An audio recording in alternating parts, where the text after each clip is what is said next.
Computer, make it stop.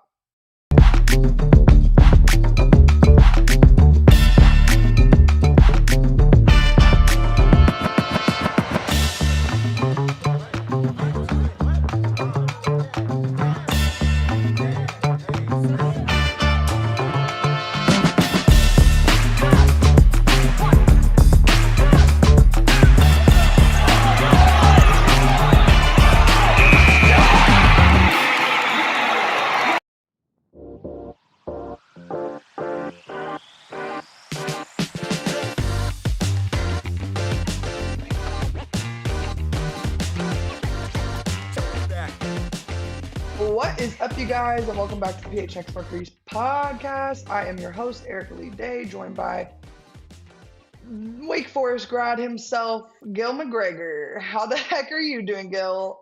I'm happy to be here. I've been better though. I've been better. How are Before you? I get any further, I might be in trouble if I don't say very soon that we are presented by our good friends over at Mountain America Credit Union. I consistently forget to say that, so I'm glad Not tonight. Kevin will lead me into it today. Bang! But at least, if we got nothing right, we got that right. So, without further ado, though, the Mercury did lose in the Commissioner's Cup opening game tonight, 111-77, a 34-point loss, fifth largest loss in Mercury franchise history, largest loss of the WNBA season. Oh, by the way, and like I don't mean just Mercury loss of the WNBA season, which there have been a lot to go off of. But you want to know what the second largest loss of the WNBA season as a whole is, Gil? I'm assuming it was opening day, season opener. It was, in fact, the Mercury season opener of the Mercury defeating the Aces in, ridiculous fashion in game one. And, looking back in hindsight, maybe like use less gas. I don't know. Cook with less of it. I don't know.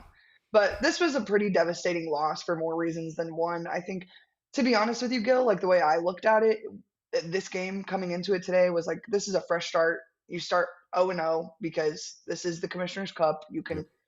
You kind of watched the way that the Fever turned the tide after the Commissioner's Cup last year, and they win the Commissioner's Cup, go on to go to the semifinals, only to be defeated by literally the champions in the end of it all, the Aces, in a thrilling 5-game series. So, it was a brutal, brutal loss. And Gil, before Steven joins the show, because PG1, QB1, MVP on and off the field, will be joining us soon live from Mountain America Credit Union. No, I'm lying.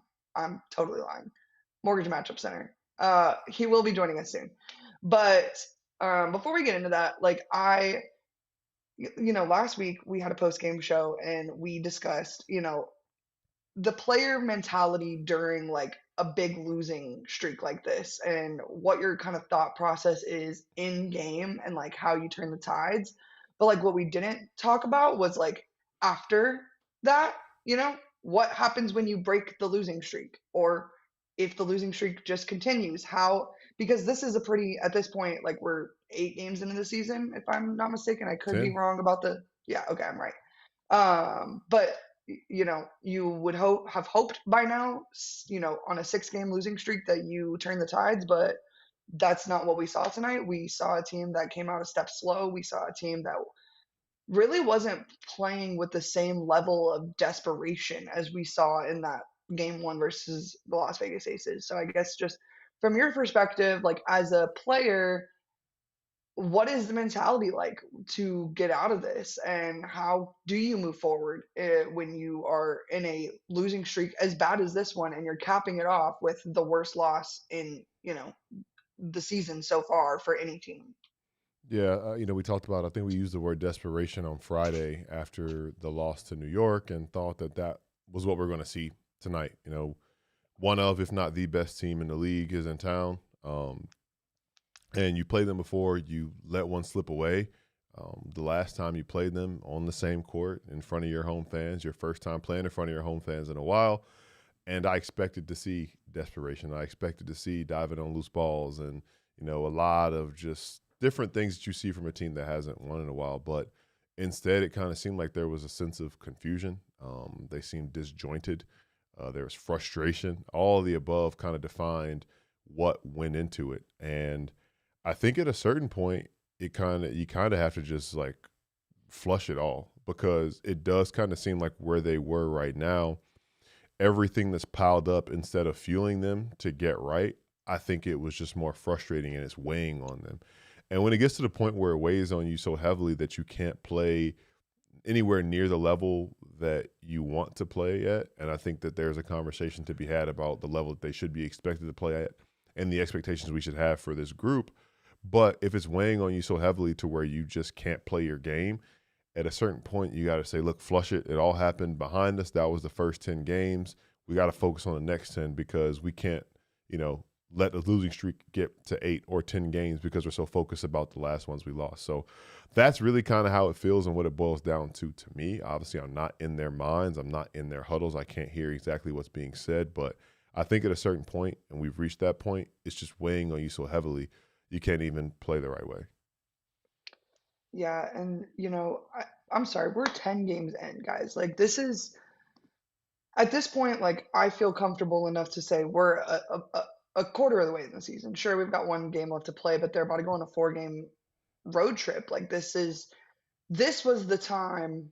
And to be honest with you, Gil, like even if they lose this game today, if they don't lose it in the fashion in which they did by 34 points, I mean the game was over at the end of the first quarter. They were, you allow 35 points from a team like the Lynx in the first quarter, you are going to have to fight tooth and nail to get back into this game. And they just never were doing that. They were never, to your point, like they were never on the loose ball trend. They were never going the extra mile to get the win. So it really put them in a bad spot in this game. And like it didn't matter how much offense was clicking, because on the other end, Olivia Miles, Nia Coffey, Caleb McBride, they're all just getting whatever they want. Like that's not how you're gonna get yourself back into the game. So it was a tough watch all the way around, and we're gonna get into by the numbers here in just a few moments, so don't you be concerned. But just having been in the arena today, what are your main takeaways from today's loss, and hope what do you think is actually fixable? Because I think that's like kind of the common sentiment amongst fans right now is like this is so bad that like how do you go about fixing this? And I think there are some glaring issues that need to be addressed for sure, but I'm not sure it's just something that Nate Tibbetts is going to be able to go into practice tomorrow and say this, and this is what needs to be fixed, and then we'll be a good basketball team.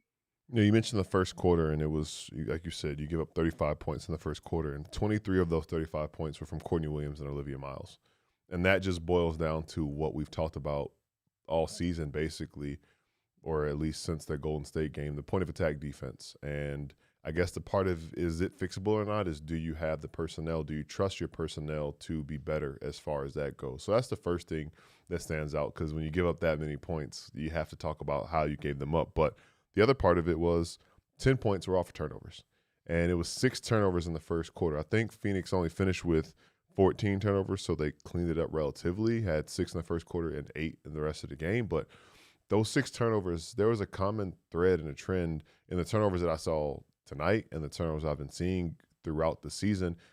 Not nobody, but when they're happening, people aren't on the same page. I thought you were cutting toward the wing and you came towards the break spot. You're supposed to stand right there. Don't move. I'm passing the ball where you're supposed to be. And these things continue to happen. And I'm kind of confused at how these players have not gotten on the same page. And I know that they're still reincorporating people, but those aren't even the people who are involved in these turnovers. It's players who have been playing together since opening day, which was so motivated and so sharp and so focused. So I do think the main thing is the turnover thing is what bothered me the most at the beginning of the game. Obviously, the defense is what we've been talking about game after game after game. You give up 111 points. You give up 67 points in the first half. Defense is obviously the big thing, but I do think that maybe there isn't the answer on the roster as far as defense, and is it a personnel issue with the players not being capable to play the level of defense that they need to play? I think that one of the things that I've seen is a lot of defensive lapses. There's somebody getting beat. There's nobody helping. There's rotations are half speed slow, full step slow. So those things I think can be drilled and fixed, but at a certain point, you ask yourself, is it the fact that they're not executing, or are they incapable of executing defensively? So as far as the most controllable effort or errors and things that I think need to be fixed and can be fixed the fastest, clean up some of the offense. And when you turn the ball over, they're scoring pretty easily and they have the momentum. So if you can at least do that, maybe you're not down 13 at the end of the first quarter. Maybe you're just down 7, 5 points because you've taken care of the ball. So start there. I think the defense is the biggest issue, but I think it's way more complex as far as fixing it. Well, and I want to talk about just like some of the downfalls of the roster construction really quick because I think, everyone was very rightfully excited about Yo-Yo Nokic coming in and playing the way she did in preseason, playing the way she did against the Aces. And that offense is great. There's honestly no other way to say it. The offense is fantastic. But when you are getting beat out on every single defensive possession, it makes you a liability to this team.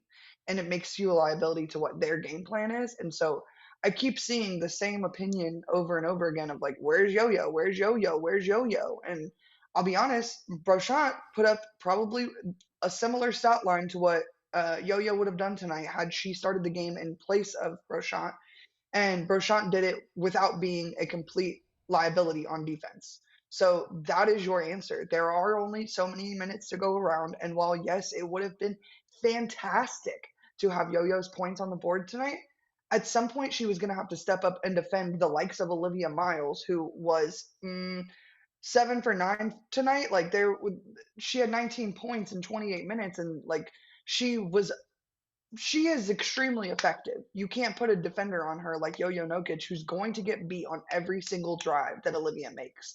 Olivia is going to exploit that. This is a team of extremely well-coached athletes. Sure, they're without Nafisa Collier, and that is the star power of the Minnesota Lynx. But the Minnesota Lynx are capable because they are extremely well coached. It is I would compare the Minnesota Lynx to the Yukon women's basketball of the WNBA. They are a well-oiled machine, which is why an Olivia Miles can step into the position that she's in and play as well as she is playing because it is a well-oiled machine. She's a cog, and the cog just keeps turning. So there are some glaringly obvious issues with this roster construction, and I'll be on, like I will be the first to say it that Yo-Yo is probably the biggest glaring piece for me today. But at the same time, you can go down the list of Valerian Ayayi, who has been the same way. She can't guard her yard. And that is a problem if you're playing for this iteration of the Phoenix Mercury. This is not, you don't have Brittany Griner in the paint waiting to clean up your mess at the end of the day anymore. So you have to be able to guard your yard, and she unfortunately is unable to do so, which is why you've seen her minutes be cut to next to none, and then you see her in junk time versus the Minnesota Lynx starters because they're worried about point differentials and the Commissioner's Cup championship. So the list of problems does not start or end with one person. You can go down a list and talk about problems with every player. Hell, Alyssa Thomas with only 6 points, you're probably not going to win many basketball games with AT scoring only 6 points. Period. Yeah, There are big problems. they're big problems, and I think that we'll probably hear Steven say the phrase "guard your yard" a few times once he actually joins here, because that's been a massive issue, and the breakdowns are starting at the top, at the start of everything, and then everybody else is shifting, and it throws everybody else off. Like tonight, it was 27 assists for Minnesota, and it was so many. Like the ball was moving, they were getting everybody involved, and I can't count how many times that there's a breakdown at the top of the key, and then the ball is moving, and you see somebody that's like misses a rotation, or somebody's not where they're supposed to be, or somebody's a half a step slow. I said this, or half a step slow, and they end up fouling, or something like that. Like it's discipline isn't necessarily the word, because again, we talked about ability and know-how. If you can't do it, then you just aren't going to be able to do it. Now, how can you hide those deficiencies? How can you figure out how to do that on the fly? But on the flip side, like, you have an identity as a team, and you knew that that was what you wanted to be. That's the team that you wanted to be. You wanted to be a team that guards their yard. You want to be a team that makes it difficult for your opponents. And now you're trying to figure out on the fly how to kind of make up for something and play a way that's not the way that you actually want to play. Well, what can you actually do? So Yeah, it's a great point. If you can't defend or if you're a liability defensively, it's going to be difficult to find ways for you to play and ways for you to contribute because it doesn't matter if you can go score, 11 or 13 if you are conceding much more than that. So, yeah, the defensive thing is something where I just right now I don't know what the fix is, and we didn't even talk about because of these breakdowns. There were so many high quality looks they got from beyond the arc. Minnesota was 10 of 17 from deep, shot 58.8% from deep in this game, like all quality looks, and it just felt like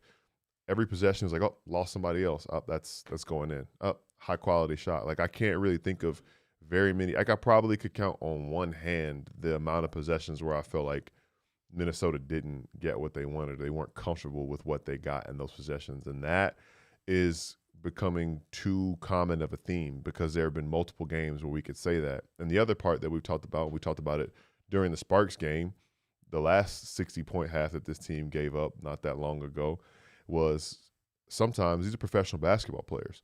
And when they get a couple easy looks to go start going, they don't see you anymore defensively. Now they're comfortable. They're in a rhythm now. So even if you have a hand in their face or even if you are better on your rotations, they don't see it. It doesn't make a difference in this game. So I think the biggest thing is getting out to a good start. If you let a team get comfortable early, you're toast.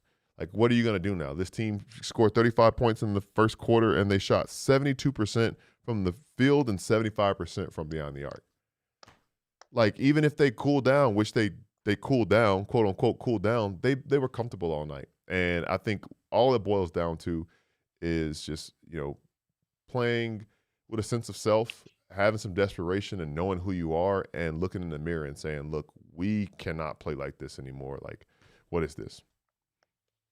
Well, and I said this on Twitter, and I don't want to spend too much time like on this whole argument that me and the chat seemingly have ongoing about tanking.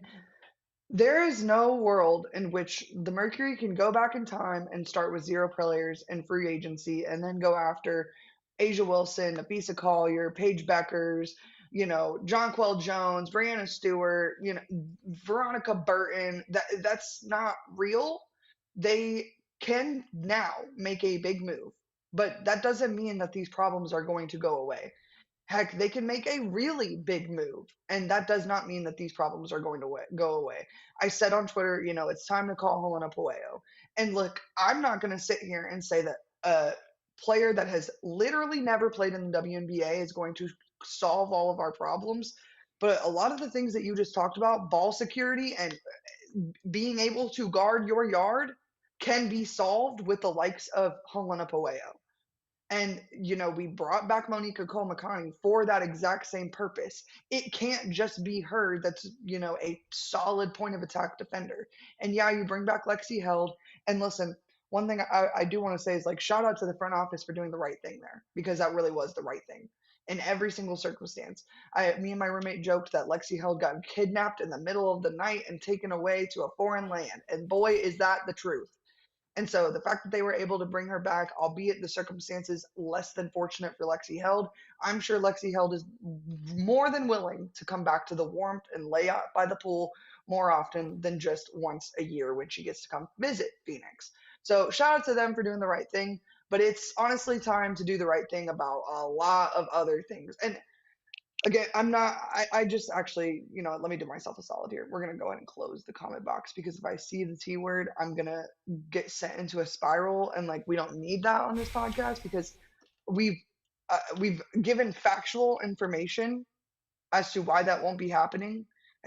And honestly, you can start with point one. Alyssa Thomas is on the team. That's the end of the point, actually. That's the whole point. Is that if Alyssa Thomas is on the team, she's not going to be involved with a team that is tanking. If AT gets traded tomorrow, we can start the tanking conversation. Is that a good deal, Gil? I think it's a fair deal. Praise be. All right. Well, without further ado, Kevin, let's get into the by the numbers. If I'm anticipating our timing correctly, we'll get through the by the numbers, do a little more chit chat, maybe an ad break, and then Steven will be here. Does that sound like a good plan? Haven't heard of a better one than were you asking me or Kev? It sounds like a good plan to me. Yeah, yippee. All right. Gil, you want to go through the by the numbers? Yeah, they're not great. Ooh, We got the Lynx shot 64% from the field, while the Merc 34, pretty icy cold there. 59% from beyond the arc. Merc shot 37% from the field. Turnovers are a little surprising. Merc 14 on the night. Lynx had 13. The majority of those were kind of late when some of their bench players got in. Out rebounded 35-24 by the Lynx, and the Lynx knocked down 27 free throws to the. Sorry, they were 13. That was assist. I That's apologize. assists. Assists. 27 assists to the Mercs. 17 assists on the night. Obviously, what stands out is the ones that are directly tied to your defense. You know, you give up 64% from the field for a game. You let a team score. I've seen assists 27 times on 44 field goals, and it probably would have been more if they didn't have so many isolation baskets. And I'm thinking about Courtney Williams just getting to her spots. I even had a point. There was a point in time I was sitting. Steven was sitting to my right, and she came off a screen and just stepped into a jumper with nobody near her. And I said, "This is a yep. workout." Like when you see those summer workout clips that players have, and they're just going through their drills, working on their footwork, and there's nobody near them, they're just kind of shooting. That's what it looked like on a couple of the mid-range jumpers that she got. So that's probably why so many of these shots were unassisted. And obviously, she finished with 30 points on the night, 13 of 20 shooting, 4 shy of a career high for Courtney Williams. And Olivia Miles had 19 points and 9 assists. She was assist shy of a double-double, and she was 7 of 9 from the field. So those two combined for 49 points on 20 of 29 shooting. And Courtney Williams' shooting would have probably been better, but she had to play later in the game just because they don't have any other guards to play. So she was playing later down the stretch and took a couple shots she probably wouldn't have taken otherwise. So, yeah, those are the numbers that stand out to me. Everything that ties into how efficient Minnesota was allowed to shoot. Erika, I don't know what stands out to you. Well, the rebounding battle is certainly something. Mm-hmm. Yeah, LOL, busted. You guys are funny in the comments. You guys kill me. Thank you guys for the comedic laughter. It is what it is. Shit happens, then you die, as some may say. Um, but the Mercury did get 11 offensive boards tonight, which, I mean, I was like, oh, maybe they're trying a little bit, but like that's not enough. Mm, You're conceding 27 defensive rebounds to the Lynx. You're only getting 13 defensive rebounds. That's awful. And I think about something that Nate Tibbetts said like either last year or the year before, where he's talked about how when the other team doesn't miss a lot of shots, there's not a lot of rebounds to get. And I guess you're right. But that kind of just proves Stephen and I's 3 year long point of closing out on a defensive possession. It has to be complete. You can't take a break for 10 seconds. You can't take a break for 5 seconds. It has to be the complete possession. And the Mercury are just seemingly incapable of doing that right now. The defensive possession either starts out great or it ends great, but there is not one that I can think of on the top of my head where it was start to great or start to end great. And Natasha Mack gets in early foul trouble. You have Kiara Langston's come in, and she gives you a little bit of a spark, but at the same time, defensively, it's really not there. It's really not there. So the Mercury is in a bind right now as far as Mm-hmm. roster construction goes.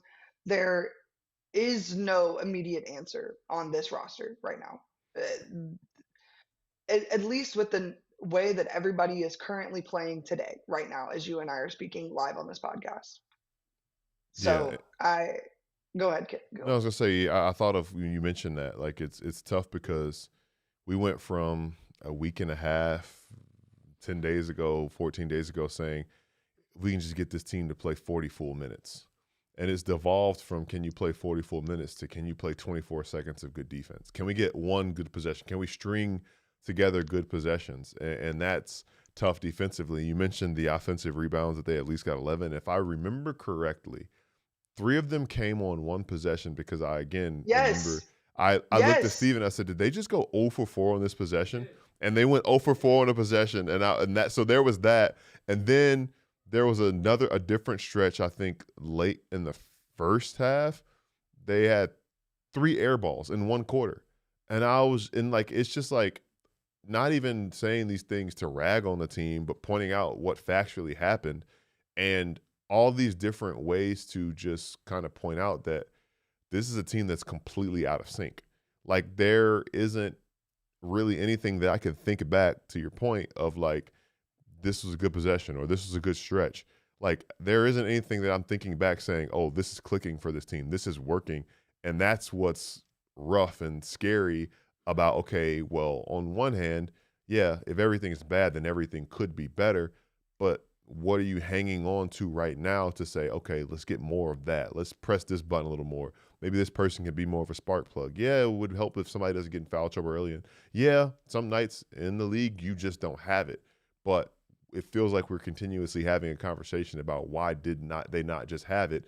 And then if you keep asking yourself that, you have to ask the question, okay, like, do they have it? And I'm not saying that they don't, but I'm saying it's a very valid question to just say, as a group collectively, do they have it? And I don't know.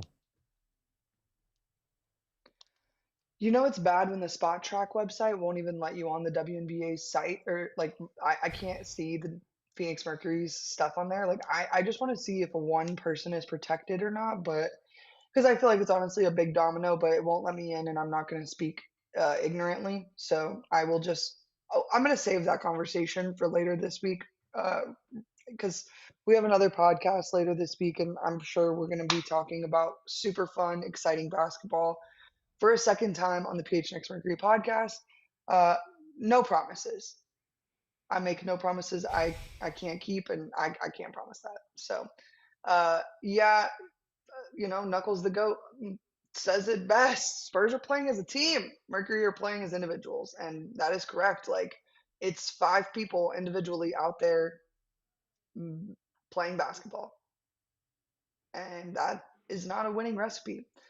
I got a text from my good friend at the very end of the game. If you're watching, hello, Rob. But he literally said the Mercury could be. Oh, he is watching. He could be playing the Mercury out of, or the Mercury could be playing Christy Tolliver out of a head coaching position right now, and they should be ashamed of that. This is embarrassing. I speak for myself. I speak for all Mercury fans alike that this is genuinely the worst loss I have. I think back to 2024 and the first round loss to the Lynx. And that was defeating, literally, because your season is over. It stinks. You didn't even get a home game in that series. It sucks. But there was at least light at the end of the tunnel there. There was a lot of optimism surrounding Kalia Copper. There was a lot of optimism surrounding Nate Tibbetts. There was questions about if Nate or if Diana and BG are going to return. There's a lot to look forward to with this team. And right now, there is just not much to look forward to. I don't follow the betting market, Gil. I know I see you do the PHNX bet sometimes. Okay, it's pretty Sometimes. cool. It's cool. I think it's very cool. Oh, thanks. But I suck at it. Kevin will tell you I'll put together like a 7-leg parlay. I'm like, this is actually the best thing that I could ever do, and then I'm mad that it busts, and then I don't bet for a year. So, anyways, though, I see this TikTok today pregame. It's like, don't forget to place your AT double double bet. And like you can't even count on that anymore. And like that stinks.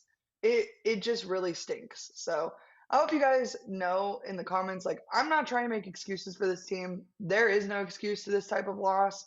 You can't walk in on a 5-game losing streak and then proceed to have the worst loss of the WNBA season so far. So I hope you guys don't feel that way.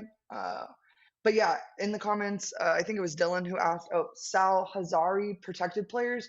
It just means that a certain percentage of their salary is protected. So even if they do get waived, they will still get paid, which still counts against your salary cap.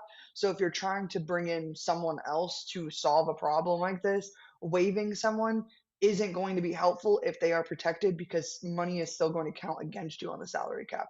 I hope I explained that in a okay way, but basically it's very difficult to waive a protected player because it will go against you in the long run. So but like I said, we'll have that conversation probably. I think our next podcast is on Thursday. I honestly have no idea.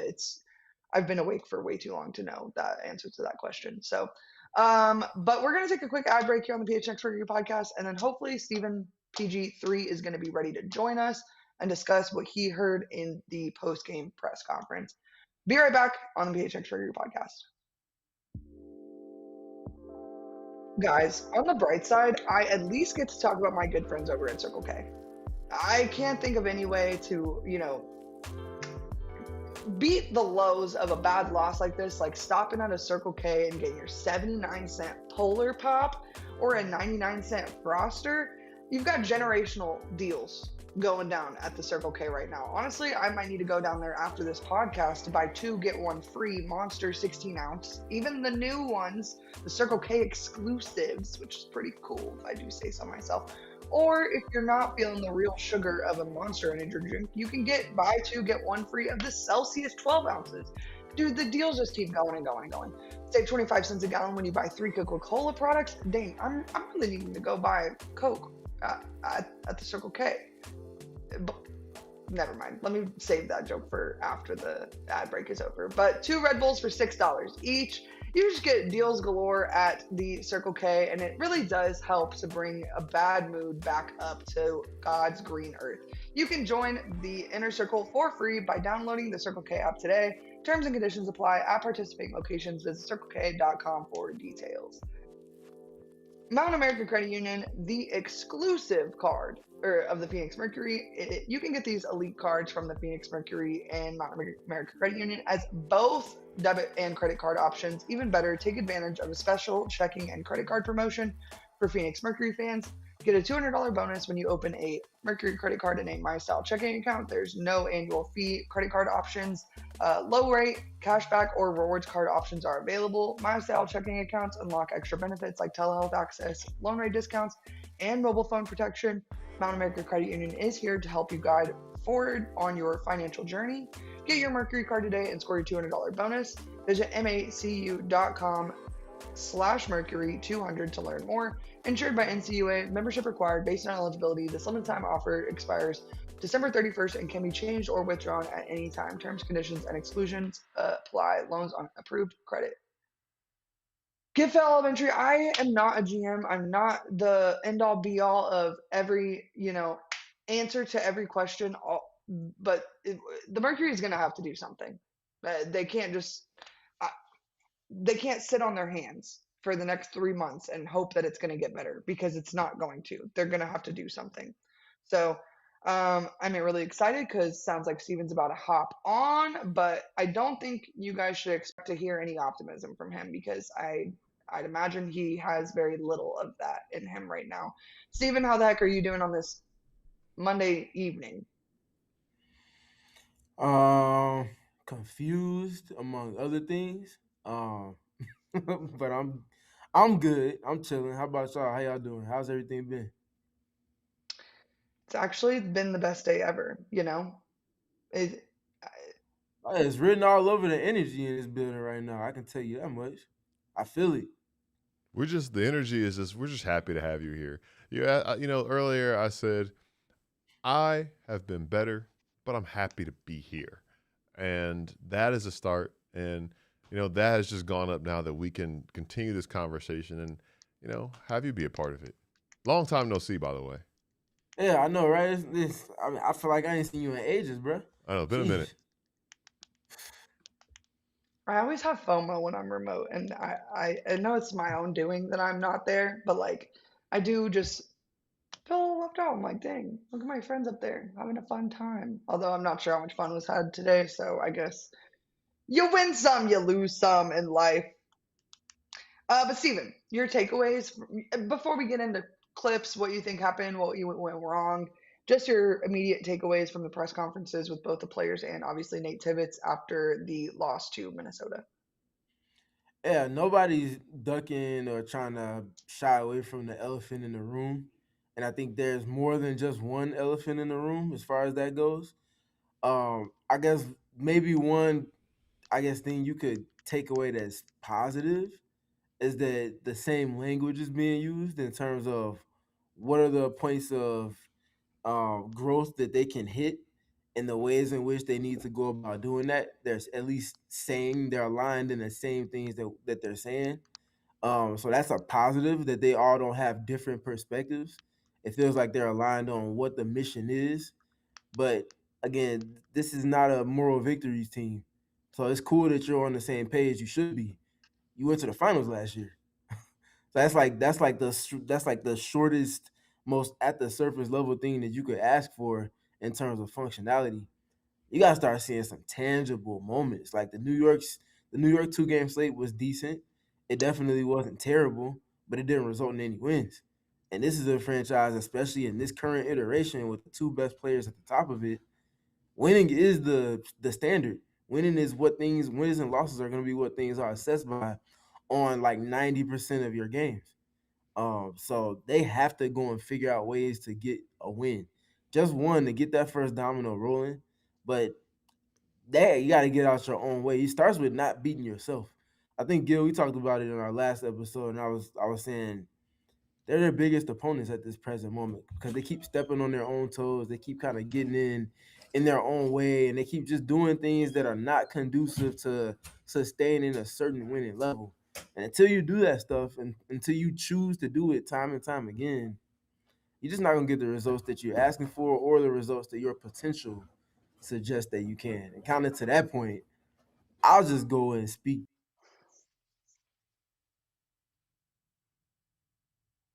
Um, Obviously, two Olympians and two players that are championship caliber as their individual selves. Put them together, there's a lot of connectivity between the two, and that's all awesome.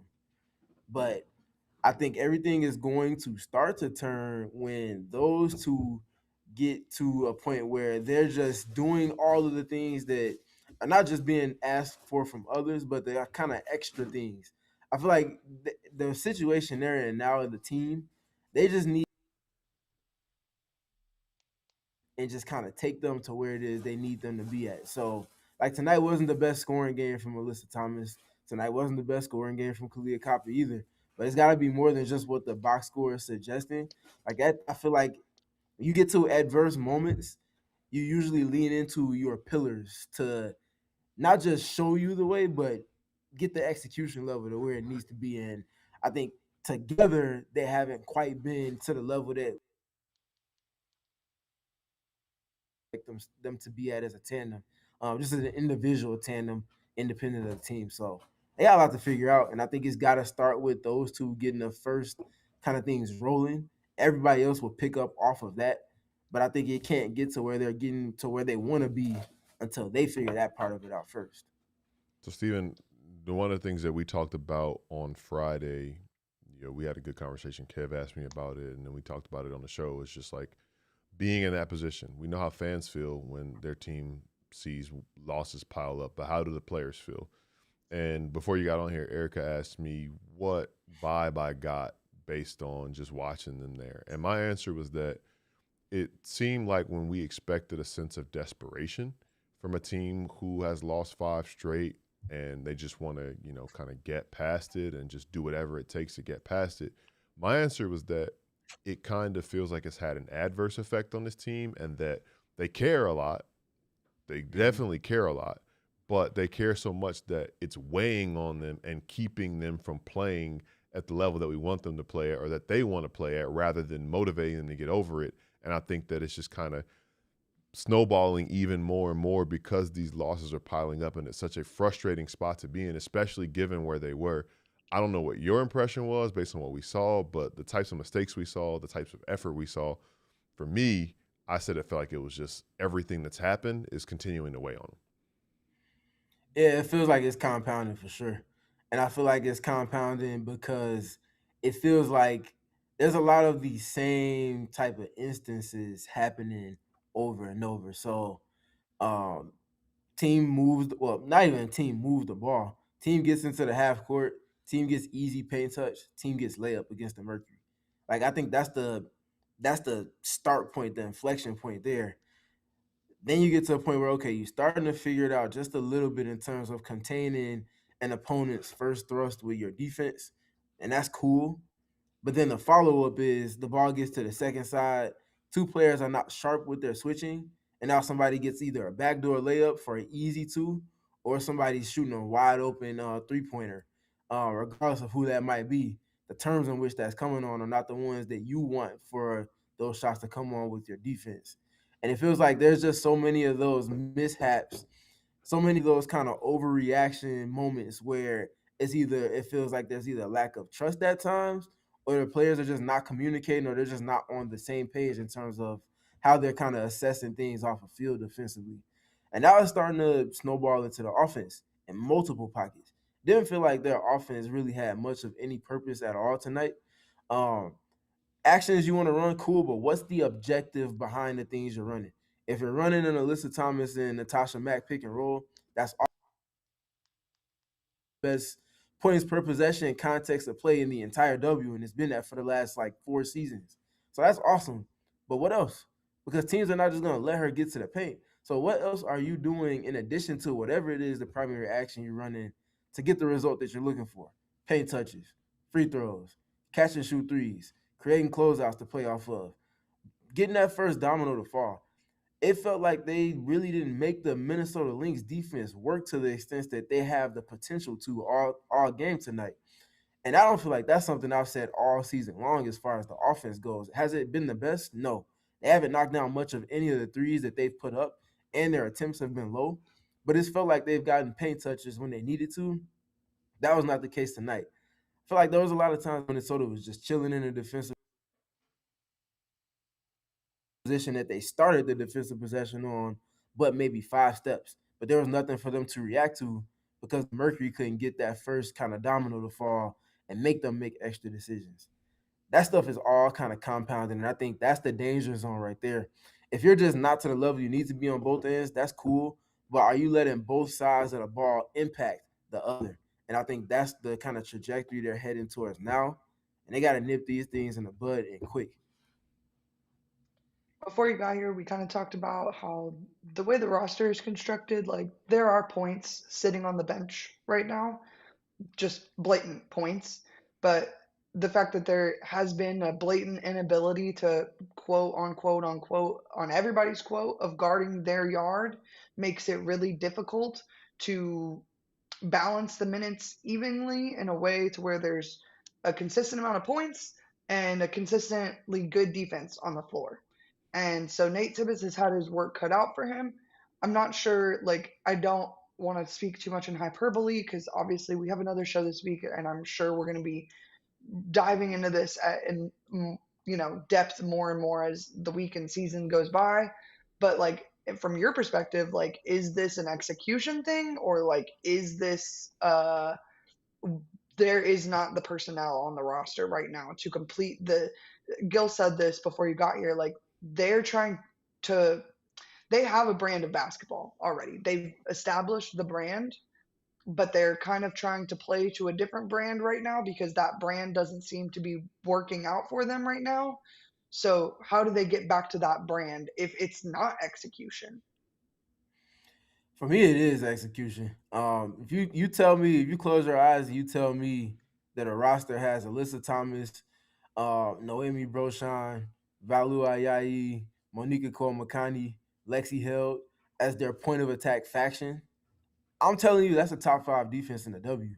I don't even care about who else is on the roster. If you're telling me those 5 players are on the same roster, then I'm telling you that's a team that shouldn't have much of any problem keeping the ball in front of them at the most simplest form of whatever scheme you might be running, whether you're icing pick and rolls, whether you're switching, whether you're just playing drop coverage, like anything in between any of those coverages.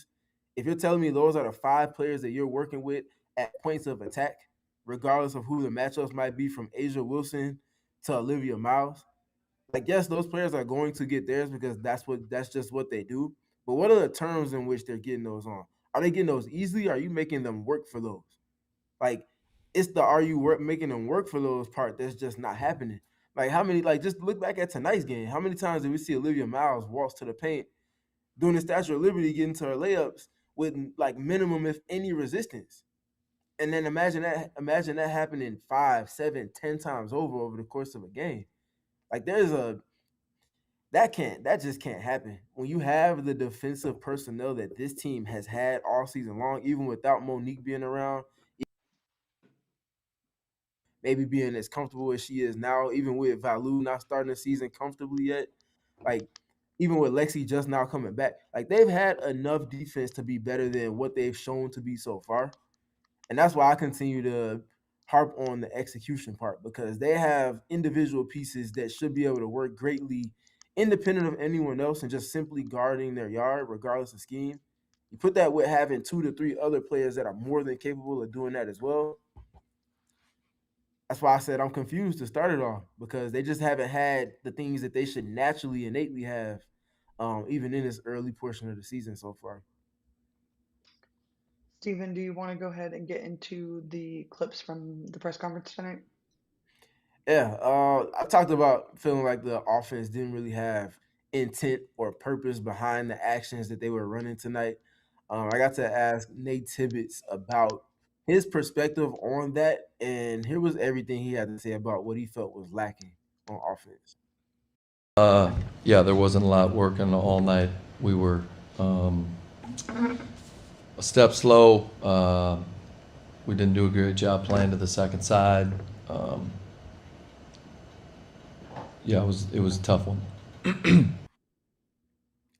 Simply put, it was a tough one for sure. Like I said, it felt like they just didn't really have anything that they were working towards on offense. Like they weren't poking at the Olivia Miles matchup to the extent that they did in that first go around with Minnesota, where let's say Olivia has the switch with Kalia Copper. Kalia's just walking her down to the post, putting pressure on her to defend without fouling. And if she does foul, Kalia's shooting free throws. If she doesn't, that's a good shot for the Mercury because it's a shot on Kalia's terms. Like little things like that. I didn't really feel like they put her in action in terms of making her guard the Alyssa Thomas-led pick and rolls to the extent that they showed to in that first game a few weeks ago as well. Like it felt like they left a lot of food on the table offensively in tonight's game, which gets back to the kind of purpose and intent part that I was speaking to. So, again, those are things that are easily shore upable in terms of execution wise and the things that are in their control. But past the point of identifying ways that they can kind of get better, they got to start doing it and kind of showing it in a sustained manner. And tonight, needless to say, they did not have it. What was it? 6 turnovers in the first quarter that went for 10 Minnesota Lynx points. And then they finished the game with, what was it, 23? Yeah, Yep, 23 14 for points via 23. 14 Phoenix Mercury turnovers at the end of the game. That's not a game you're going to win, especially when you factor in that Phoenix scored 18 points in the second quarter, 16 points in the third quarter, 21 points in the fourth quarter. So Minnesota scored more points off of your own turnovers, things in your control, than you did in the latter 3 quarters of the game. That is not at all. Put that in tandem with the defense having the woes that it did. That's not a good thing right there. And it's tough too when you think about it. You give up 67 points and a half, you score 77 points in a game. Mm-hmm. So, that's one of those stats that's you talk about it, Steven, and I don't want to be completely all doom and gloom, but this team has lost 6 in a row. They've lost 8 of their first 10 this season. I think that what's frustrating for all of us and confusing for all of us, because when you said how you were feeling, you said confused, is that the personnel is the personnel. We know who's on this team. We also know who's missing or who's come, kind of along the way, and everything is still kind of being put together. But one of the things I said and what Nate said is it was a tough night. And I was like, in professional basketball, you hear, hey, it was one of those nights. We didn't have it tonight. And I feel like that's been something that I feel like because we could have said about this team multiple times during this losing streak. And my concern is at a certain point, if you keep saying we didn't have it tonight, do you just have it? Like do you have it, period? And that's not to say that there's not talent on this roster, because there's plenty of it. But is it a point where maybe these pieces aren't fitting in together the way that they should, the way that we thought they would, the way that they need to? And that is an explanation of like, look, they just don't have it. It's not anything wrong with anyone specifically, but this group has not figured it out. I still think that they're in the phase of trying different things to see if they're the answer. But I think it's safe to say that at least for the first 10 games of the season, by and large, this group hasn't had it. Yeah, to your point, they just haven't. I don't think that you can beat the Las Vegas Aces on the road to start a season when you know this is your opponent for months in advance of then. Like, I don't think you can go and do that if you don't have it in some capacity. Like, you don't just stumble into beating the Las Vegas Aces, especially on their home court. By 30. And I hate to feel like we're like holding on to something, but I think that matters a lot. But Erica, like we talked about after that game, that's not something that like, you can't only get up to play the Las Vegas Aces because I hate to break it to you, you only play them but so many times throughout the regular season. So if you're only getting up to play that team, like you can't pick and choose when you're pressing that button. You have to have it every single night. I think we will all agree that if they played even 75% of how well they played on both ends of the floor in that game to start the season, they might be undefeated right now. Like considering how many of these games they've lost has been by less than it's been single digits, some of them within 2 possessions in terms of the final score. Like if you look at how they played that game and you look at what's been lacking since then, a lot of it just feels like it comes down to just not having that sharpness and execution. And I think some of that comes from sense of urgency. Like you're playing with a different type of urgency when you're going up against the team that kicked you out the playoffs in the final stage by way of a big broom last season. Like there's a certain type of pride collectively you're gonna have going into that environment against that team who you've been chomping at the bit to go against, which is all understandable. That's cool. You should still have that same energy for the entire rest of the W that you do for that particular team. So like I continue bringing that up just because I think it matters when you're applying the context of it all. So if they didn't really give us something to hold on to, I wouldn't be trying to search for it. But I think that's a loud win in terms of something that not many other teams have done, especially when that team is fully intact up the street in Vegas. Uh, they got to show it though. They got to show it against other teams. It can't only be when you're playing that team or a team that's in that capacity. Well, and I guess to your point, like my biggest concern is sure, yeah, get up for the Las Vegas Aces, but like the Minnesota Lynx were arguably, no, they weren't arguably, they were the best team in the league in 2025. And everyone and their mother and their dog and their cat and the toilet seat, everyone thought the Lynx were going to beat you in the playoffs last year. You come out and you do the unthinkable. Mm-hmm. It wasn't the unthinkable for us, but it was unthinkable for 95% of WNBA viewers, media alike. And so, call a spade a spade. This is just as important of an opponent as the Las Vegas Aces. And the thing is like the the rivalry that's been budding between and just in recent years, in the new iteration of the Mercury, in the new Mercury age of basketball, it's almost refreshed the rivalry. And for you to come out and play as flat as you did today is, I mean, there really is no other word for it. It's unexcusable, it's embarrassing. And you have to find a way to put that energy from game one into every other game, or you will walk away from the season out of the playoffs. You will not have a, this will be a long 35 games if they don't figure out how to bottle up some of that magic from game one and figure it out, because this is even just the 6 game stretch, even the game versus the Golden State Valkyries, their second game of the season, these have been tough watches.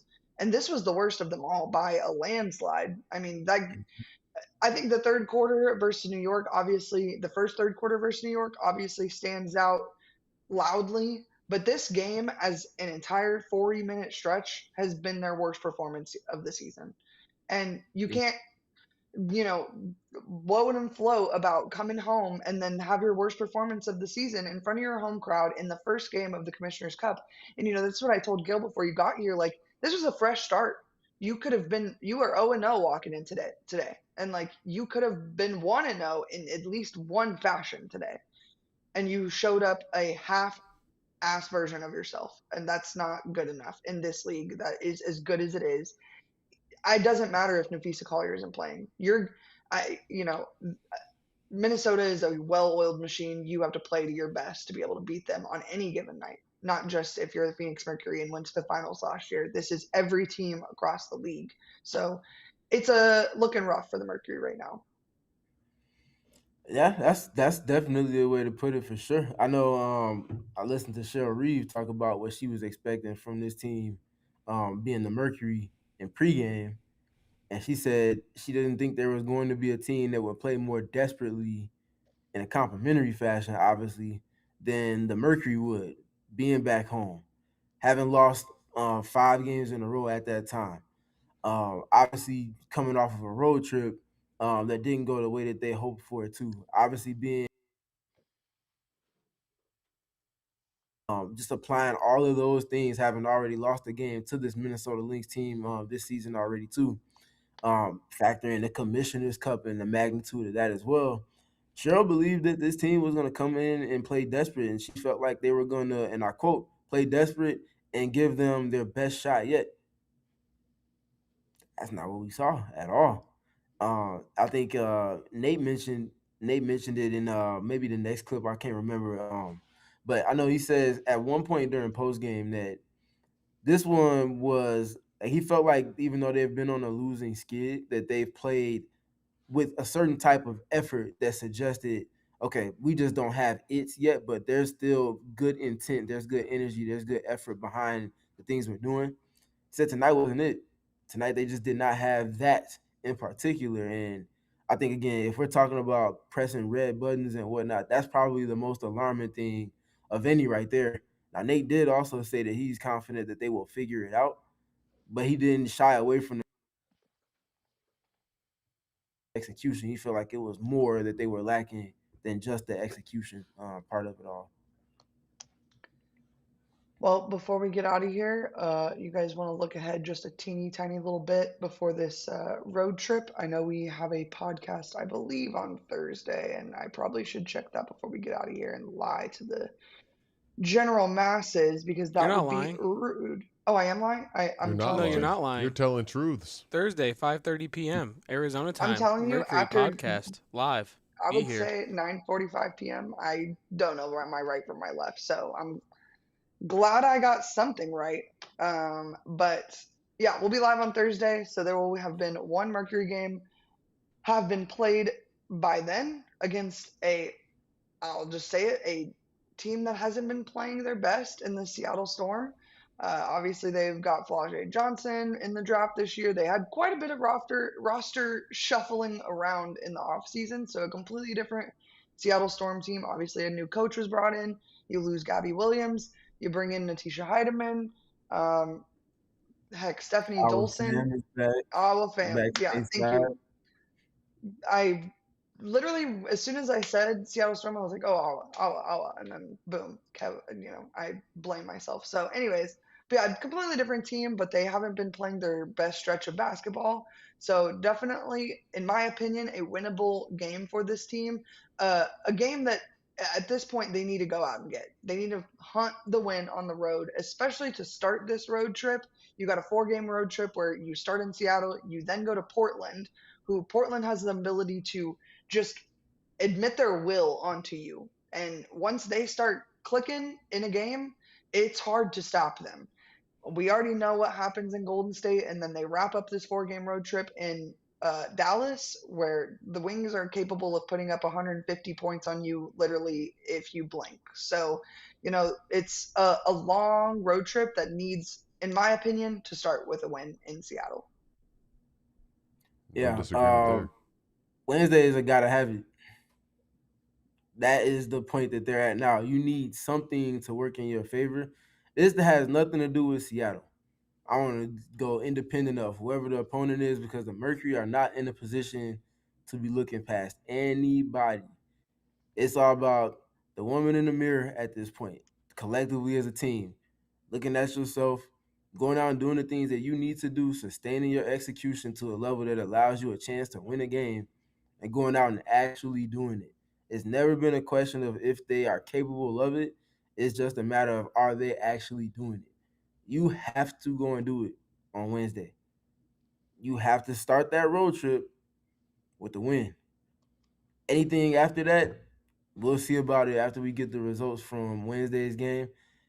Honestly, at this point, it doesn't even matter the terms in which they might win the game on. They can hold it. They can hold them to 75 points. They can hold them to 99 points. As long as they have 1 point more than their You opponents got to at see this one go point, through. that's all that matters. You just got to see one go through, Gil, to your point. Gil, anything before I hit the outro?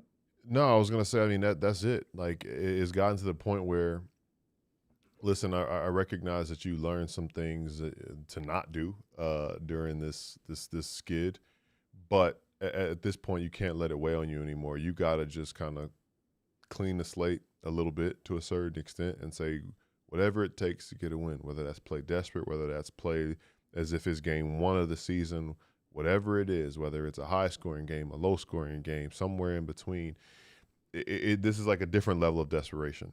Absolutely whatever it takes to win, see one go through. You can't win 2 in a row until you win 1 in a row, and just go one at a time and try to build some type of positive momentum because, as you said, it has nothing to do with Seattle. It's everything to do with yourself.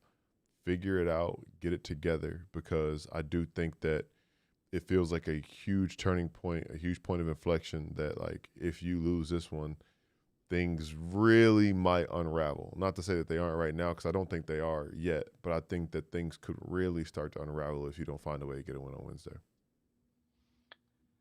Well, guys, I really, really, really hope that on Thursday I'm able to whip out a singular thunder stick, since that's what we've decided I don't we are even think doing. about thunder sticks. No thunder sticks until July at the earliest.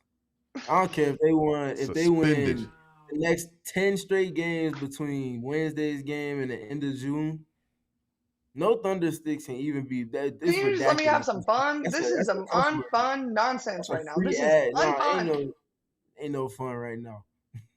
Don't you know They in the gotta go get bio a of this job done. podcast, it says we make it more fun to be a fan. I allow the girl to have some fun. Ugh, I'm being held hostage right now. You know that. Not by us.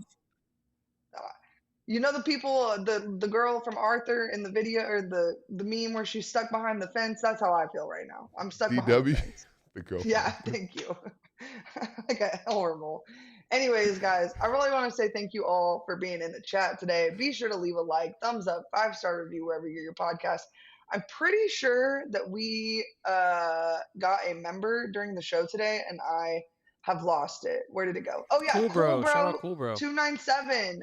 Don't We get just cooler than got a that. member. We just got a member. I'm so happy. Woo! At least one good thing happened today. Anyways, I hope you guys all have a really fun night and get some good slumber after this Mercury L. Hopefully on Wednesday they get the dub. Then on Thursday we can at least talk about the dub in at least a slight happier form than what we have right now here on the PHNX Mercury podcast. Oh my goodness. You can follow me on Twitter at Erika Lee Day. You can follow him on Twitter at Gil McGregor _. You can follow him on Twitter at StephenPG3. You can follow our super dope producer talking all things Arizona basketball right now at Kevo Post. Oh no, what do you say? Oh, I was Nah, he just just pointing. cool or whatever. Twoo. And you can Kevin follow Post all of got us motion hooting and right now. hollering at Yeah. PHNX. Yeah, go find out. Go find out. He's hooting and hollering. But you can follow all of us together, hooting and hollering, PHNX _Mercury on Twitter. Thank God we got an excuse for the T button today to wrap us out of this show. Don't do anything I wouldn't do, and we will see you guys on Thursday. Bye. We all silly like the mayor.